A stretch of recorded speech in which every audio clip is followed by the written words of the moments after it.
Assalamualaikum warahmatullahi wabarakatuh. Saya Safira Alifainkowi Abantani, Prodi Perbankan Syariah 2, Kelompok 1. Di sini saya akan menjelaskan tentang suku Quraisy sebagai suku pedagang. Suku Quraisy dan Kota Mekah adalah dua identitas yang tak terpisahkan. Keduanya saling menopang, membentuk kesatuan kultural yang unik. Kaum Quraisy berhasil menjadikan Mekah sebagai salah satu mercusuar wisata keagamaan di zamannya, sekaligus pusat perdagangan. Bila kota Mekah berpredikat sebagai Ummul Qura, maka kaum Quraisy atau suku Quraisy sebagai pemilik kota ini tentulah bukan kaum yang terbelakang, bodoh, dan primitif. Bisa dipastikan bahwa mereka adalah orang-orang yang berpengetahuan luas, berpikir komprehensif, strategis, dan maju. Sebagaimana sudah dikisahkan sebelumnya, Mekah ketika itu adalah sebuah destinasi wisata rohani dan juga sebuah pasar besar yang di dalamnya berkumpul para pedagang dan ekonomi dari segala penjuru dunia. Orang-orang Quraisy dengan apik mengelola kota ini sehingga menjadi rumah bagi para pedagang tersebut. Suku Quraisy. Suku Quraisy secara rutin melakukan perjalanan dagang tiap tahun. Selain ke Syam, kaum Quraisy juga secara rutin melakukan perjalanan dagang ke Yaman.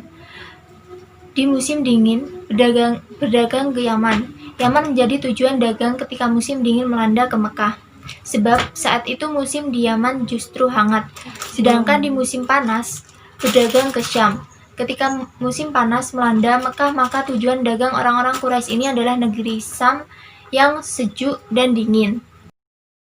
Selanjutnya, suku Quraisy menjadi aktor penting perdagangan global dengan insting dagang yang tajam. Jadi, kaum Quraisy meskipun tidak memiliki aset yang memadai, hanya sumur Zam-Zam dan Ka'bah, namun bisa memiliki kekayaan yang luar biasa dengan menjadikan kota Mekah sebagai pasar yang masif dan berskala global. Lebih dari itu, mereka tidak hanya kaya, tapi juga memiliki kekuasaan dan pengaruh karena di dalam sistem kapitalisme penguasa sesungguhnya bukanlah raja, kaisar atau kisra, tapi siapa yang mengendalikan pasar, dan orang-orang Quraisy adalah pengendali pasar internasional di kota Mekah. Jadi di tempat ini sistem kapitalisme purba dirancang, dibangun, dan dikembangkan. Bahkan Ka'bah yang merupakan satu-satunya aset kota ini mereka kapitalisasi semaksimal mungkin. Mereka menerima semua aliran agama dan berhala yang semuanya disusun mengelilingi Ka'bah.